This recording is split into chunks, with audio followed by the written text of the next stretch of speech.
সুপ্রভাত বন্ধুরা, তোমরা সবাই কেমন আছো? আশা করি তোমরা সবাই খুব ভালো আছো। আর আমি পারমিতা, আমি আবার চলে এসেছি আমার নতুন একটা দিনের সুন্দর একটা দিনলিপি নিয়ে তোমাদের সাথে কিছুক্ষণ গল্প করতে, আড্ডা দিতে। তো প্রতিদিনের মতন আজকেও একদম রান্নাঘর থেকেই ব্লগটা শুরু করছি, কিন্তু একটু ডিফারেন্ট। সকালবেলায় আমার রান্নাঘরের কাজ কীরকমভাবে শুরু হয় সেটা আজকে তোমাদের সাথে শেয়ার করব। রাত্রিবেলায় মোটামুটি আমার রান্নাঘর পরিষ্কার করাই থাকে। সকালবেলায় জাস্ট একটা ফর্মালিটি।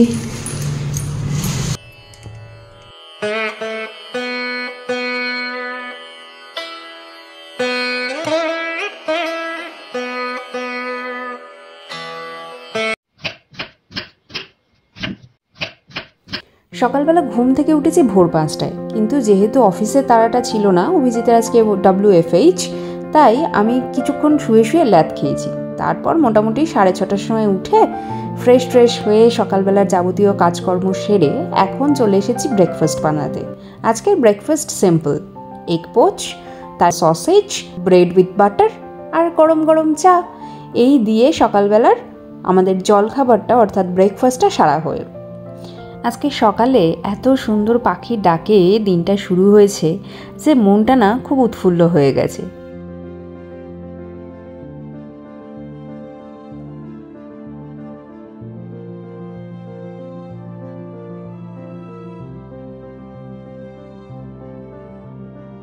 সকালবেলা ব্রেকফাস্টের পর আর ভিডিও করা হয়নি। এখন এই গোধূলি বেলায় আবার চলে এসেছি তোমাদের সাথে গল্প করতে। আসলে আগের দিনই ভেবে রেখেছিলাম যে আজকে একটু কচুরি বানাবো, সেই জন্য মাঝখানের সময়টা একটু রেস্ট নিয়েছি। কচুরি বানাতে চলে এসেছি। কড়াইতে তেলটা গরম করে আর এখানে কড়াইশুঁটিকে ভিজিয়ে রেখে তারপরে বেটে নিয়েছি আদা, সামান্য নুন, চিনি, কাঁচা লঙ্কার সাথে।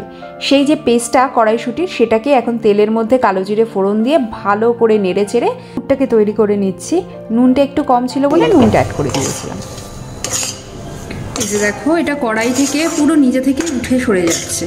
কড়াই আমার ক্লিন হয়ে যাচ্ছে, তার মানে আমার পুর রেডি হয়ে গেছে। এবার আমি গ্যাস অফ করে পুরটাকে নামিয়ে নেবো। পুরটা ততক্ষণে ঠান্ডা হোক, আর পাশাপাশি আমি আলুর দমটা বানিয়ে নিই। কড়াইশুঁটির কচুরি আলুর দম ছাড়া কি জমে? আজকে আলুর দমটা একদম অন্যরকমভাবে বানাবো। তার জন্য দেখতেই পাচ্ছ এখানে একটা মশলা বানিয়ে নেব। এই ভাজা মশলার জন্য আমি নিয়েছি গোটা জিরে, দারচিনি, লবঙ্গ, এলাচ, কাজু বাদাম, সামান্য জয়িত্রী আর কিছুটা পোস্ত, কয়েকটা শুকনো লঙ্কা। এটা ভালো করে শুকনো খোলায় নেড়ে নিয়ে গুঁড়ো করে নেব। আর পরে সাথে অ্যাড করে দিয়েছিলাম সামান্য সাজিরে। সাজিরেটা পরে দেওয়ার কারণ একসাথে দিলে সাজিরে তাড়াতাড়ি পুড়ে যেতে পারে। গুঁড়ো করে নিয়েছি। এই মশলাটা কিন্তু অন্য রান্নাতেও আমরা অ্যাড করতে পারি এবং তাতে খুব ভালো টেস্ট হয়। তারপরে একটা পেস্ট বানিয়ে নেব টমেটো, সামান্য কাজু বাদাম, কিশমিশ, কাঁচা লঙ্কা সহযোগে। এরপর কড়াইতে তেল গরম করে আগে থাকতে সিদ্ধ করে রাখা আলুকে নুন হলুদ সহযোগে ভালো করে ভেজে নেব। আলু ভাজা হয়ে যাওয়ার পর ওই গরম তেলে সামান্য হলুদ এবং পরিমাণ মতন কাশ্মীরি লঙ্কা আগে দিয়ে খানিকটা নেড়ে নেব, কয়েক সেকেন্ড, মানে 2-3 সেকেন্ডের জন্য। তারপরে ওই যে টমেটো, কাজু বাদামের যে পেস্টটা করে রেখেছিলাম সেটা অ্যাড করে ভালো করে কষিয়ে নেব। মশলা থেকে তেল বেরিয়ে গেলে অ্যাড করে দেবো ফেটিয়ে রাখা টক দই। আমি টক দইটা মিক্সিতে ফেটিয়ে নিয়েছিলাম। এরপর ওই যে ভাজা মশলাটা করে রেখেছিলাম সেটা পরিমাণ মতন অ্যাড করে দেবো। যদি পুরো মশলাটা না লাগে, সেই মশলাটা কিন্তু পরবর্তীকালে যে কোনো রান্নায় দিয়ে তোমরা ইউজ করতে পারো, রান্নার একটা আলাদা মাত্রা এনে দেবে। আর অ্যাড করে দেবো কিছুটা ধনে গুঁড়ো। এরপরে মশলা খানিকটা কষিয়ে নিয়ে আমরা ধুয়ে রাখা কড়াইশুঁটি আর ভেজে রাখা আলুগুলোকে অ্যাড করে ভালো করে কষিয়ে নেব। তারপরে পরিমাণ মতো নুন অ্যাড করে দিয়ে কিছুক্ষণ কষিয়ে নেড়ে চেড়ে আমরা জল অ্যাড করে দিয়ে ঢাকা চাপা দিয়ে সিদ্ধ করে নেব। 15 মিনিট পরে, যেহেতু আলু সিদ্ধই ছিল, মশলা কমপ্লিটলি রান্না হয়ে গেছে, আমাদের আলুর দম রেডি। আমি অনুরোধ করব অবশ্যই তোমরা এইভাবে একবার নিরামিষ আলুর দম বানিয়ে দেখো, তোমাদের খুব ভালো লাগবে। আর এদিকে চলে এসেছি, এইবার কচুরিটা বানিয়ে নেবো। তোমরা আগেই দেখেছো যে পুরটা আমি তৈরি করে নিয়েছিলাম, আর ময়দাটা আমাকে অভিজিৎ আগে মেখে দিয়েছে। এবার তার থেকে ছোট ছোট করে লেচি করে, লুচির থেকে একটু বড় লেচি হবে, এবার সেটা বাটির আকারে গড়ে তার ভেতরে কড়াইশুঁটির যে পুরটা করে রাখা আছে সেই পুরটা ভরে ভালো করে সিল করে দেবো। আমি একটা দেখো খুব আস্তেভাবে দেখিয়েছি, আমি সিলটা যখন করি না মোমোর মতন করে ভালো করে একটুখানি মুড়ে নিই ভাঁজ ভাঁজ করে।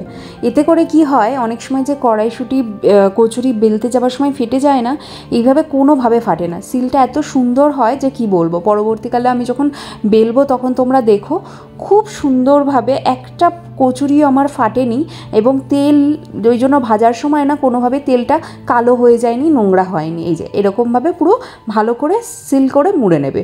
মোমোর মতন ভাঁজ দিলে না কচুরি থেকে কোনোভাবেই আর পুরটা বেরিয়ে যাবে না। তো আমি একসাথে সবকটা লেচির মধ্যে কিন্তু কড়াইশুঁটির পুর ভরে নিয়ে তৈরি করে নিয়েছি। এরপর এক এক করে বেলবো আর ভাজা হবে। আমি একটা একটা করে বেলবো আর অভিজিৎ সঙ্গে সঙ্গে একটা করে ভেজে নেবে। এই যে দেখো আমি বেলছি, আমার কিন্তু কোনো রকম পুর ফেটে যায়নি। আমি কিন্তু যথেষ্ট বেশি পরিমাণে পুরই কিন্তু লেচির মধ্যে দিয়েছি। আজ ভাবলে অবাক হই, একদিন বিয়ের পর যখন এসে প্রথম লুচি পরোটা সব বানাতাম, সেগুলো সব পাঁপড় ভাজার মতন মুড়মুড়ে হতো, খেতে পারতাম না।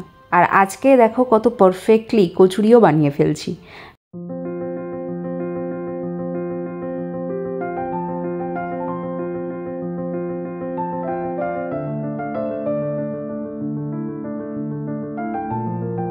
বিয়ে বাড়ির কচুরি বানিয়েছে জিও কাকা, জিও, থ্যাংক ইউ গণেশ দাদা, thank you Radharani, thank you Gopal. পুরো লুচি, এটা পুরো লুচু হয়েছে, লুচু একবারে হয়ে যাক পুরোটা। হ্যাঁ এইরকম দারুণ না? দারুণ হচ্ছেও সে। আমাদের কচুরি ভাজা হয়ে গেছে, সমস্ত কচুরি কিন্তু ফুলেছিল। তো এখন আলুর দম, কচুরি আর তার সাথে অভিজিৎ বানিয়েছে সিমাইয়ের পায়েস, সেটা দিয়ে চলো রাত্রে ডিনারটা করে নিই। আর আজকের ব্লগটা তোমাদের কেমন লাগলো? যদি ভালো লেগে থাকে তাহলে অবশ্যই লাইক করো, কমেন্ট করে জানিও তোমাদের কেমন লাগলো। নতুন বন্ধুরা আমার চ্যানেলটিকে সাবস্ক্রাইব করতে ভুলো না, পাশে থাকা বেল আইকনটা অবশ্যই প্রেস করে দিও, তাহলে আপকামিং সমস্ত ভিডিওর নোটিফিকেশন তোমরা পেয়ে যাবে। আর যদি বন্ধুরা আমার এই ব্লগটা আমার ফেসবুক পেজ থেকে দেখে থাকো তাহলে অবশ্যই পেজটিকে ফলো করে দিও। তাহলে আজকের মতন এই পর্যন্তই। সবাই ভালো থেকো, সবাইকে ভালো রেখো, সবার আগে নিজেরা ভালো থেকো, কারণ নিজেরা ভালো থাকলে তবেই সবাইকে ভালো রাখা সম্ভব। আজ তাহলে আসি, দেখা হবে খুব শিগগিরই।